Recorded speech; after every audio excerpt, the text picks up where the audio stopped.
Hello student, welcome to our YouTube channel Bengal educators.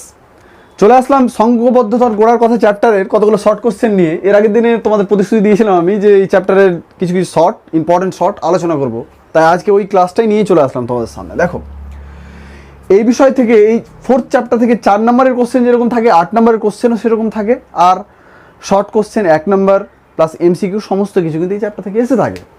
এবার MCQ এর মধ্যে বা শর্ট কোশ্চেনের মধ্যে কোনগুলো বেশি ইম্পর্টেন্ট, সেই ইম্পর্টেন্ট কোশ্চেনগুলো কিন্তু আলোচনা করবো। প্রায়শই কিন্তু পরীক্ষায় এসে থাকে এই কোশ্চেনগুলো। দেখো, প্রথম ফার্স্ট কোশ্চেন হচ্ছে হিন্দু মেলা প্রবর্তন কে করেন? আমি বলেছিলাম যে হিন্দু মেলা এমন একটা মেলা ছিল যেখানে হিন্দু ধর্মের ঐতিহ্যের কথা তুলে ধরা হয়েছিল মেইনলি, তাই না?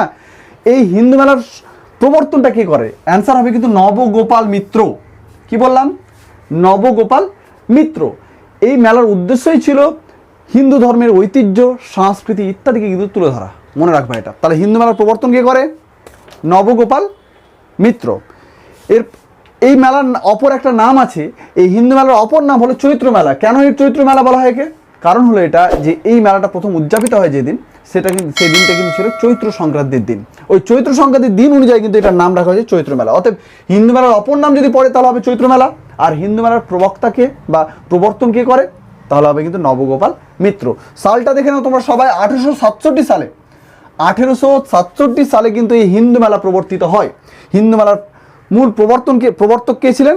নবগোপাল মিত্র। ফার্স্ট কোশ্চেন আলোচনা শেষ হলো। সেকেন্ড কোশ্চেন দেখো, ইন্ডিয়ান লীগ। বেশ ইম্পর্টেন্ট কয়েকটা কোশ্চেন, অনেকবার মাধ্যমিক পরীক্ষা তোমাদের এই কোশ্চেনটা এসছে। ইন্ডিয়ান লীগ কে প্রতিষ্ঠা করেছিলেন? তো মনে রাখো, নামটা খুব পরিচিত নাম সবারই কাছে, শিশির কুমার ঘোষ। ইন্ডিয়ান লীগ প্রতিষ্ঠা কে করেছিলেন? শিশির কুমার ঘোষ। বুঝতে পারলা? খুব ইন্টারেস্টিং একটা কোশ্চেন কিন্তু। ইন্ডিয়ান লীগের প্রতিষ্ঠাতা শিশির কুমার ঘোষ। আচ্ছা, তৃতীয় নম্বর দেখো, অস্ত্র আইন। এই অস্ত্র আইন সম্পর্কে আমি এর আগে ক্লাসও করেছি। অস্ত্র আইনে বলা হয়েছিল যে কোনো ভারতীয় কর্তৃপক্ষ বা ভারতীয় কোনো ব্যক্তি, ভারতীয় কোনো শ্রমিক থেকে শুরু করে ভারতীয় যে কোনো অভিজাত ব্যক্তি হোক, কোনো অস্ত্র রাখতে পাবে না। ব্রিটিশ সরকারের অনুমতি ছাড়া কোনো অস্ত্র রাখা সম্ভব না। অস্ত্র রাখার অধিকার শুধুমাত্র ইংরেজদের অর্থাৎ ব্রিটিশদেরই আছে, আর কারণ নেই। বুঝতে পারলা? তো এই যে অস্ত্র আইন, এই অস্ত্র আইনটা কিন্তু পাস হয় 1878 সালে লর্ড লিটনের সময়কালে। বুঝতে পারলা? এই গভর্নর জেনারেল ছিল কিন্তু লর্ড লিটন। লর্ড লিটন যতটা ছিল তার থেকে সবচেয়ে ভালো মনের মানুষ একজন ছিল লর্ড লিটন। এই লর্ড লিটন তো কতগুলো আইন, ভার্নাকুলার প্রেস অ্যাক্ট, অস্ত্র আইন, কতগুলো বাজে আইন পাস করে। এই আইনে বলা হয়েছিল মেইনলি যে কোনো ভারতীয় ব্যক্তি অস্ত্র রাখতে পারবে না, বা কোনো ভারতীয় ব্যক্তির দুর্দশার কাহিনী কোনো সংবাদপত্র দেশীয় ভাষায় তুলে ধরা হবে না। তুলে ধরলে সেটা অন্যায় হিসেবে বিবেচিত হবে। তো এই লর্ড লিটনের আমলেই কিন্তু এই অস্ত্র আইনটা পাস হয়। তাছাড়া আর একটা কোশ্চেন থাকে কিন্তু, ভার্নাকুলার প্রেস অ্যাক্ট। ভার্নাকুলার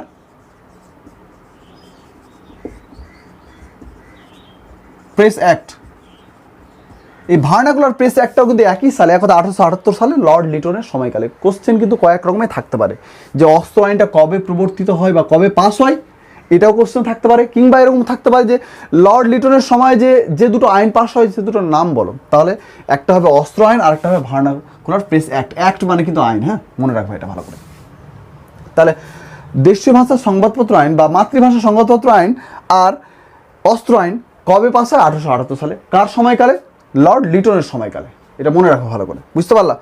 এর পাশে জাতীয় কংগ্রেস, যেটা সবচেয়ে পুরনো পার্টি বলা হয় সাধারণত, জাতীয় কংগ্রেস। এই জাতীয় কংগ্রেস প্রথম প্রতিষ্ঠা হয় কিন্তু 1885 সালে। এখানে দেখো ডেটটা দেওয়া নেই, আমি ইনক্লুড করে নিচ্ছি এখানে।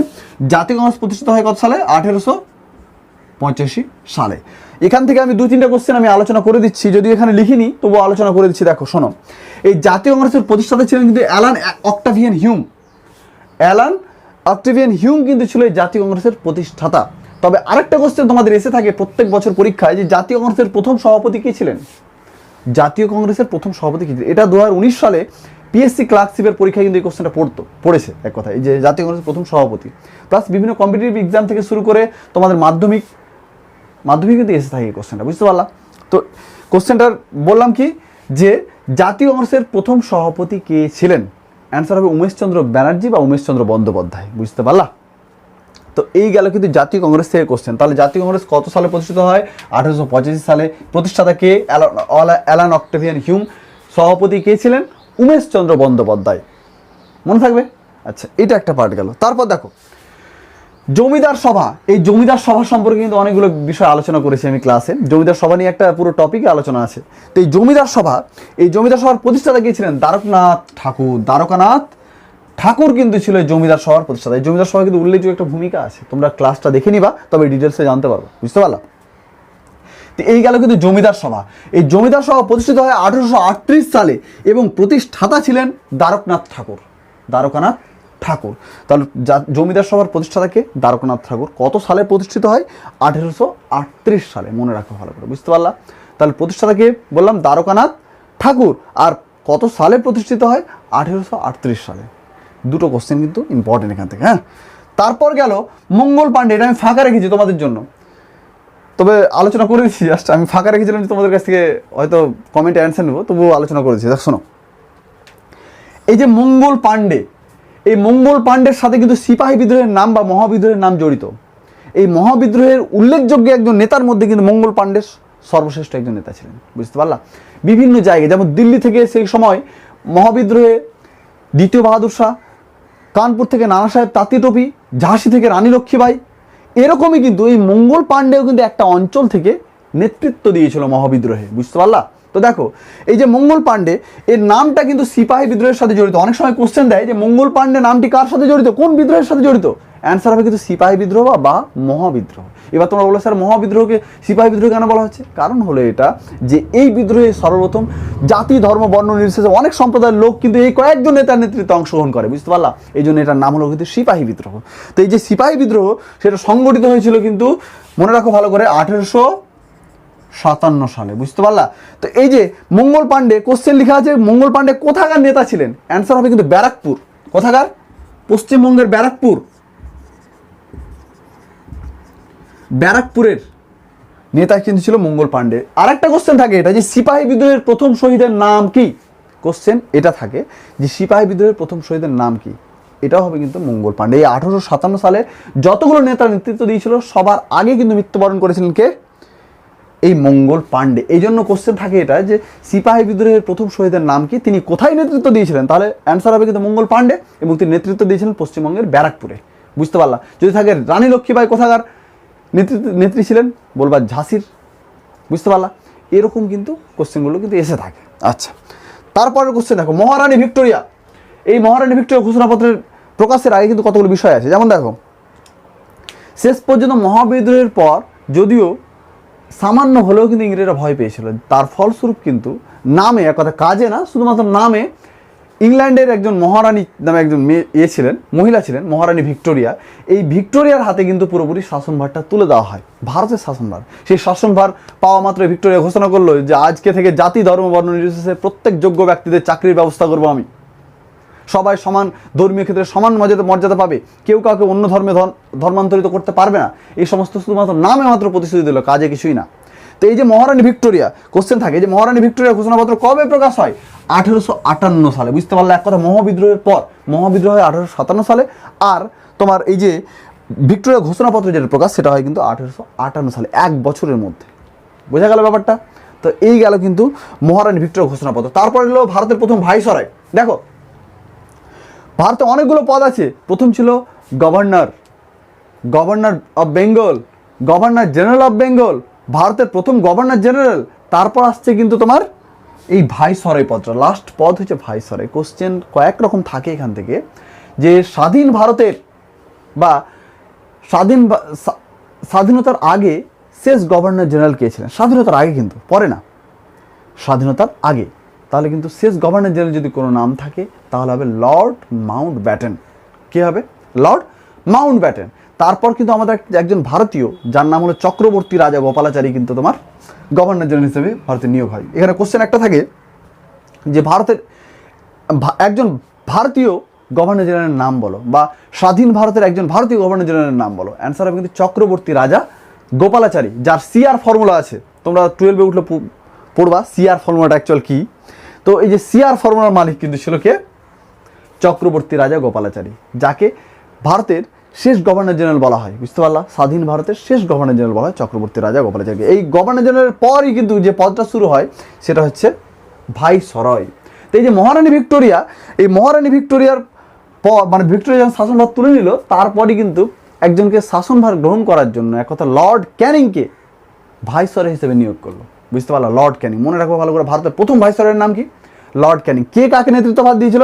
এই মহারানী ভিক্টোরিয়া কিন্তু দিয়েছিল ভাইসরয় একে, লর্ড ক্যানিংকে, বুঝতে পারলা? ভাইসরয় একটা পদ, মানে গভর্নর জেনারেলের পরের পদ হলো কিন্তু ভাইসরয়, মানে গভর্নর জেনারেল পদটা যখন উঠে গেল তারপরের পদ এলো কিন্তু ভাইসরয়, বুঝতে পারলা? তো প্রথম ভাইসরয় কে ছিল ভারতের? লর্ড ক্যানিং। আচ্ছা, তো এটা মনে রাখো ভালো করে, যদি কোশ্চেন থাকে এরকম যে লর্ড ক্যানিং কার শাসনকালে নিয়োগ হয়? মহারানী ভিক্টোরিয়া। কত সালে? 1858 নিশ্চয়ই, তাই না? যেহেতু মহারানী ভিক্টোরিয়া ঘোষণাপত্র 1858 সালে প্রকাশ হয়, অতএব এই সময় হবে। এরপর আসছে লাস্ট কোশ্চেন, সরি আজকে লাস্ট কোশ্চেন না, আরও কতগুলো কোশ্চেন আলোচনা করব, 10-12টা মতো আরও। তো দেখো, এই যে পরিব্রাজক গ্রন্থটি, পরিব্রাজক, আমরা কতগুলো গ্রন্থের নাম মানে আমাদের জেনে রাখা একান্ত প্রয়োজন। যেমন বর্তমান ভারত, খুব কোশ্চেন আছে, বর্তমান ভারত গ্রন্থটি কার লেখা? পরিব্রাজক, এরকম কতগুলো গ্রন্থ আছে যেগুলো কিন্তু ইম্পর্টেন্ট, এগুলো থেকে কিন্তু কোশ্চেন আসে। এই যে পরিব্রাজক গ্রন্থ, এই পরিব্রাজক গ্রন্থটি কিন্তু তোমার লেখা স্বামী বিবেকানন্দের। যদি কোশ্চেন থাকে যে বর্তমান ভারত কার লেখা? স্বামী বিবেকানন্দ। পরিব্রাজক গ্রন্থটি কার লেখা? স্বামী বিবেকানন্দ, মনে রাখবা। তাহলে এই হলো কিন্তু কতগুলো বিষয়, বুঝতে পারলা? এরপর আলোচনা করছি আবার পরবর্তী আরও কোশ্চেন নিয়ে। এরপর আসছি আবার কতগুলো কোশ্চেন, এর আগে আলোচনা করলাম কয়েকটা। এবার দেখো, ভারত মাতা চিত্রটি কে অঙ্কন করেছিলেন? খুব একটা ইন্টারেস্টিং একটা পার্ট, ভারত মাতা, ঠিক আছে? এই ভারত মাতা চিত্রটি কে বা অঙ্কন করেছিলেন? তো এই চিত্রটি অঙ্কন কিন্তু করেছিলেন অবনীন্দ্রনাথ ঠাকুর, বুঝতে পারলা? খুব কোশ্চেনটা কিন্তু থাকে বারবার যে ভারত মাতা চিত্রটি কে অঙ্কন করেছিলেন? অ্যান্সার হবে অবনীন্দ্রনাথ ঠাকুর। সেকেন্ড কোশ্চেন দেখো, 1857 মানে পুরোপুরি সিপাহী বিদ্রোহ মহাবিদ্রোহকে লেখা একটা গ্রন্থ, যেটা হলো 1857, মানে ইংলিশে লিখলে 1857 আছে, 1857। এই 1857 নামক যে গ্রন্থ, এই গ্রন্থের লেখক হবে সুরেন্দ্রনাথ সেন। সুরেন্দ্রনাথ বন্দ্যোপাধ্যায় না, আবার গুলিয়ে ফেলবা না আবার, কারণ সুরেন্দ্রনাথ বন্দ্যোপাধ্যায় ছিল কিন্তু ভারত সভার প্রতিষ্ঠাতা, আর এই ছিল কিন্তু সুরেন্দ্রনাথ সেন। একটু ডিফারেন্স আছে, এরকম না যে সুরেন্দ্রনাথ মানে ওই ব্যক্তিটাই বোঝানো হয়েছে, একজনকে না, এটা আরেকজন, বুঝতে পারলা? তো 1857 গ্রন্থটির লেখক হলো কিন্তু সুরেন্দ্রনাথ সেন। তারপরের কোশ্চেন দেখো, হিন্দু প্যাট্রিয়ট যে পত্রিকায় সমস্ত এই যে হিন্দু প্যাট্রিয়ট পত্রিকা, সমস্ত বিদ্রোহে কিন্তু এই পত্রিকার ভূমিকা অপরিসীম বলা হয়, বুঝতে পারলা? কেন বলো তো? বিদ্রোহ দমনে হোক না, বিদ্রোহকে আরও বাড়ানোর ব্যাপারে হোক, ইংরেজদের অত্যাচার সম্পর্কে জনসমক্ষে তুলে ধরা হোক, বিভিন্ন কিছু জিনিস কিন্তু এই হিন্দু মেলার মাধ্যমে এই হিন্দু প্যাট্রিয়ট পত্রিকার মাধ্যমে কিন্তু হয়ে থাকতো। এই হিন্দু প্যাট্রিয়ট পত্রিকার সম্পাদক কিন্তু ছিলেন হরিশ্চন্দ্র মুখোপাধ্যায়, বুঝতে পারলা? হরিশ্চন্দ্র মুখোপাধ্যায় ছিল কিন্তু হিন্দু প্যাট্রিয়ট পত্রিকার কিন্তু সম্পাদক, মনে রাখবা। তাহলে হিন্দু প্যাট্রিয়ট পত্রিকার সম্পাদককে হরিশ্চন্দ্র মুখোপাধ্যায়, বুঝতে পারলা? প্রথম আরেকজন ছিল গিরিশচন্দ্র ব্যানার্জি, ছিল অনেকেই ছিল কিন্তু, বুঝতে পারলা? তো মেইনলি কিন্তু মনে রাখবা হরিশ্চন্দ্র মুখোপাধ্যায়। তারপর দেখো, ভারত শাসন আইন, খুব ইম্পর্টেন্ট একটা কোশ্চেন, যে ভারত শাসন আইন কবে পাস হয়? এটা কিন্তু মহাবিদ্রোহের পর, মানে 1858 সালে, মানে মহারানী ভিক্টোরিয়া ঘোষণাপত্র যে সময় হয় না, সেই সময় কিন্তু এই ভারত শাসন আইনটা কিন্তু পাস হয়, বুঝতে পারলা? তো এই ভারত শাসন আইন কবে পাস হয়? তাহলে 1858 সালে, মনে রাখবো ভালো করে, 1858 সালে ভারত শাসন আইন কিন্তু পাস হয়। আচ্ছা, তারপরের কোশ্চেন, সভা সমিতির যুগ। সভা সমিতির যুগ কোন যুগকে বলা হয় মেইনলি, আর কে বা সভা সমিতির যুগ নামকরণ করলো? দেখো ভালো করে শোনো, সভা সমিতি, সভা মানে সেটাই যেখানে কিন্তু তোমার প্রজাদের কথাটা মানা হবে না, প্রজারা যাই বলুক, রাজা শেষ পর্যন্ত ভেবেচিন্তে যে সিদ্ধান্ত দিবে সেটাই মেনে নিতে হবে, এটা সভা।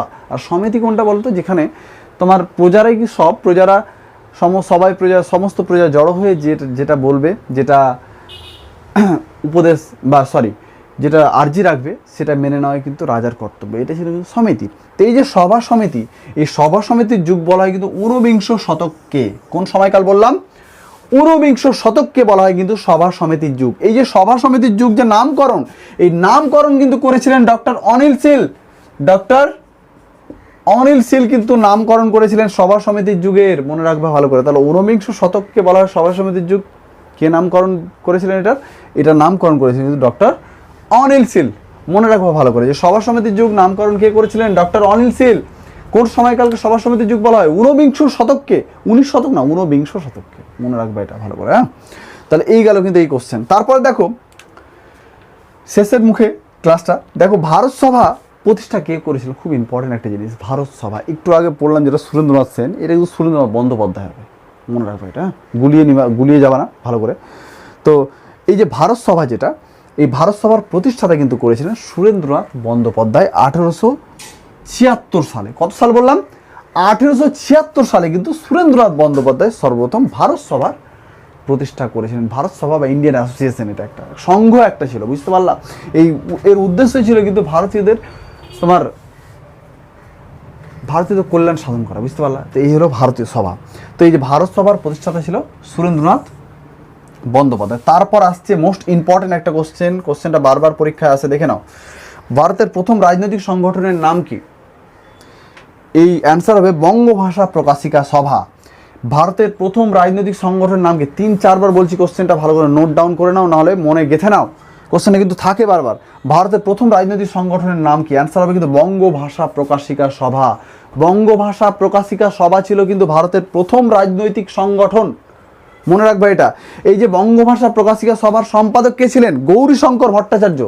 দুটো জিনিস, এই একটা কোশ্চেন থেকে দুটো কোশ্চেনের অ্যান্সার হয়ে যাবে। তাহলে বঙ্গভাষা প্রকাশিকা সভা যেটা ছিল সেটা প্রথম রাজনৈতিক সংগঠন, তার পাশাপাশি এই যে বঙ্গভাষা প্রকাশিকা সভা সেটা প্রতিষ্ঠাতা ছিলেন কিন্তু গৌরীশঙ্কর ভট্টাচার্য, বা সম্পাদক ছিলেন গৌরীশঙ্কর ভট্টাচার্য, মনে রাখো ভালো করে, হ্যাঁ। আর পরেরটা তোমাদের হোমওয়ার্ক থাকলো, এটা সবাই কমেন্ট করবা। বন্দে মাতরম সঙ্গীতটি কে রচনা করেন? বুঝতে পারলা? সবাই কিন্তু, সবার কমেন্ট আমি দেখতে চাই, যারা ক্লাসটা দেখবা সবার কমেন্ট কিন্তু আমি কমেন্ট সেকশনে দেখতে চাই, যে এই যে বন্দে মাতরম যে সঙ্গীতটি এটা কে রচনা করে, বুঝতে পারলা? এই বন্দে মাতরম সঙ্গীতটি কে রচনা করে এটা কিন্তু সবাই অ্যান্সার দিবা কমেন্টে, বুঝতে পারলা? তো আজকের ক্লাসটা ছিল এই পর্যন্তই। আমি যে কোশ্চেনগুলো করালাম খুব ইম্পর্টেন্ট কতগুলো কোশ্চেন, এগুলো থেকেই পরীক্ষার সাধারণত থাকে। এবার আমি তাদের উদ্দেশ্য বলবো যারা আরও ভালো রেজাল্ট করতে চায়, বা সবাই তো চায়, সবারই উদ্দেশ্য এটাই ভালো রেজাল্ট করা। তো শুধুমাত্র যে 80 কোশ্চেন করবে এরকম না, অল বইটা ভালো করে পড়তে হবে। তবে হ্যাঁ, এই যে কতগুলো কোশ্চেন যেগুলো আলোচনা করলাম এইগুলো কিন্তু মাস্ট করতেই হবে এক কথায়, বুঝতে পারলাম? এগুলো ছাড়া চলবে না, কারণ এগুলোর মধ্যে থেকে প্রায়শই এসে থাকে। এবার 2-1টা হয়তো বাইরে থেকে থাকতে পারে, তবে সেটার জন্য একটু বইটা ভালো করে পড়তে হবে। আর এই কোশ্চেনগুলো যেগুলো আলোচনা করলাম খুব ইম্পর্টেন্ট কোশ্চেন, সবগুলোই ভালো করে রপ্ত করার চেষ্টা করো তোমরা, ঠিক আছে? আশা করি সবাই বুঝতে পারলে ক্লাসটা। দেখা হচ্ছে পরবর্তী ক্লাসে।